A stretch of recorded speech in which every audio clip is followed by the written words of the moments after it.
Nah, that's built different. Yeah. For real. Have y'all seen the crashes? As soon as those wheels hit, something is... Baby, he was brave. 24 seconds from being first place. That's right. That's he big. was brave. That's big.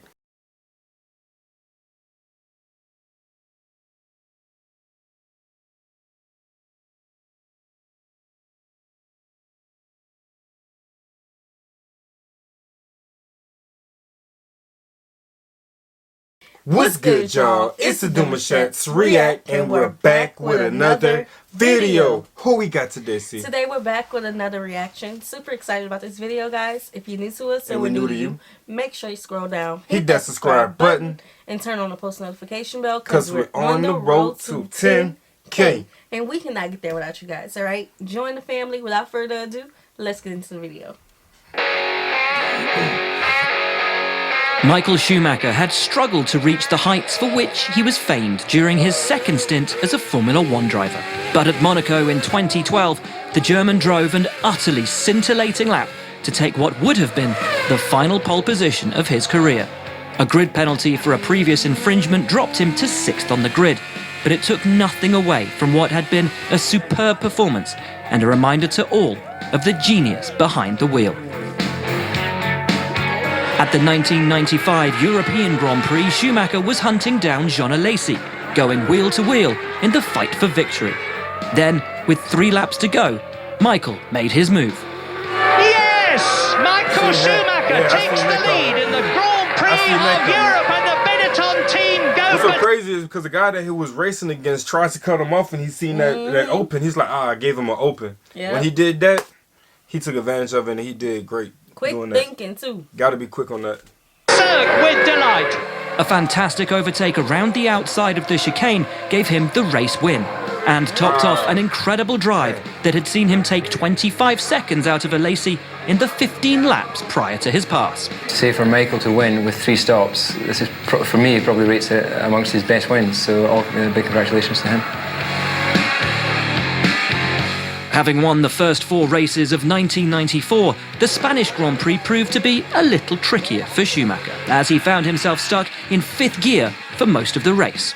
Despite driving with an issue that would have seen many drivers retire, he not only raced on, but was able to match the pace of race leader and eventual winner Damon Hill, the Benetton driver fighting his way home to finish in an excellent 2nd place. Wow.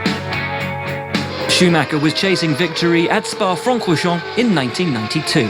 In changeable conditions, Michael felt the time was right to switch to dry tyres, and it was an inspired decision. Once those ahead had made their stops, Michael had taken the race lead, and he held on to claim the first of his 91 career victories at the very track on which he'd made his Grand Prix debut just 1 year before. I don't know why, but when I was in the motorhome today, I thought I'm able to win this race. And I thought, I think my dream doesn't come up. And then suddenly the situation changed. I went in for dry tires, and it was absolutely at the right moment. Wow. I really can't describe it. I mean, it's something crazy. Fighting Fernando Alonso for the 2006 World Championship, Schumacher delivered a stunning performance at the Brazilian Grand Prix that matched even the most memorable of his race victories.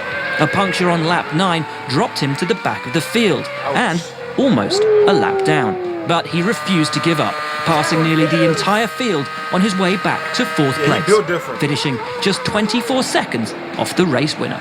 Wow. He missed out on the Drivers' Championship, but he won all the plaudits in his final race for Ferrari. Nah, that's built different. Yeah. For real. Have y'all seen the crashes? As soon as those wheels hit, something is... Baby, he was brave. 24 seconds from being first place. That's right. That's he big. was brave. That's big. Schumacher made his debut with the Jordan team at the 1991 Belgian Grand Prix, standing in for the team's regular driver, Bertrand Gachot. The 22-year-old German was immediately on the pace and would qualify 7th fastest, 4 places higher than his experienced teammate Andrea De Cesaris. Sadly, his race would be cut short on the opening lap with clutch failure, but this one qualifying session had already done enough to attract the attention of other teams and earned him an immediate switch to Benetton. You must be very happy with your result. It's a win. Yeah, sure, I'm really happy. The car feels really good and it makes a lot of fun to drive. And also for the time, I'm really happy, yeah. In 1998, Mika Hakkinen was 16 points clear with 5 races to go. And Schumacher knew he needed a strong result. With the Finn leading in Hungary, Ferrari tried something different. Catching traffic, I want them in this lap. Pronti, tutti fuori, tutti fuori. Schumacher switched to a 3-stop strategy, but he needed to post qualifying style laps every lap for the whole race to give himself a chance of beating the McLarens. Setting fastest lap after fastest lap, he stormed to the race victory, thanks to a combination of team strategy and one of his finest drives. I mean, you dream about the ideal result, and that was one of the dreams I have. Having been caught out in a wet-dry qualifying session, Schumacher started from 16th place on the grid in Belgium in 1995. However, come race day, he mastered the changeable conditions, making a string of overtakes and fighting off his great rival, Damon Hill, to take top spot on the podium. From 16th on the grid, did you really believe you could win this one? I knew it's going to be possible to drive certainly in the points and even probably on the rostrum, but to be first, no, I didn't believe this. You're too slow. Never doubt yourself. Having sustained a broken leg earlier in the year, Schumacher returned for the final 2 rounds of the 1999 season, with some critics doubting if his trademark pace would still be there. But in qualifying, he went a full second quicker than anyone else, blitzing the opposition to take one of the most commanding pole positions of his career and silence his doubters. It was a truly remarkable comeback. We expected to be strong, and I mentioned that several times this weekend. But to be second ahead, that was clearly surprising. Arguably Michael's finest ever moment came at the 1996 Spanish Grand Prix.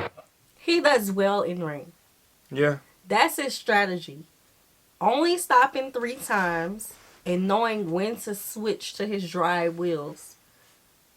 Tires. Tires, yeah, tires. That's his strategy. He's a beast. Yeah, I think it's understanding when to do it quicker and better than anyone else that he's racing against. And then the strategy is on point. Yes, and then he even came back stronger than before after a broken leg. Yeah, I finna mention that. Like, he Don't forget works about that. well under pressure. Yeah. Came like last place all the way to first place. Like, you think you can do it? Well, I know I could race it, but Right. I ain't think I was gonna pull out on first now. Taking victory in torrential conditions. Having struggled with his Ferrari all season, especially in wet conditions, his performance on the day was out of this world and was a signal to all of his critics that here was a racer beholden of genuine greatness. Having cleared Jean Alesi, Schumacher then caught and passed Jacques Villeneuve to set up what would be not only one of his finest ever Formula One victories, but his first win with the Ferrari team with whom he would write his name indelibly in the history of the sport. Michael Schumacher wins the Spanish Grand Prix after an absolutely superlative drive. It's amazing. If anyone would have asked me how much I would bet on this, I wouldn't have even bet a penny on it. We have not got a present from anyone. I just pushed it to the victory, and the car has been superb, especially at the beginning, and I was able to do the job. And that's what's called doing what you love, not because people are paying you to do it, but because you love the sport. Right. Like, dude didn't even know that he was going to come out on top. He just knew he loved to race, and he was going to compete no matter what. A real racer. A real racer. That ball might cold. Yes. This was nice to watch. I'm not really sure which races we have watched with him in it, but you guys requested this, and so this was a good watch, you know? So we hope you guys enjoyed this video with us. Like this video, subscribe, turn on the post notification bell. We have enabled our super thanks if you like to support the channel that way, as well as our reaction request form is in our description box below. We'll see you soon. Peace.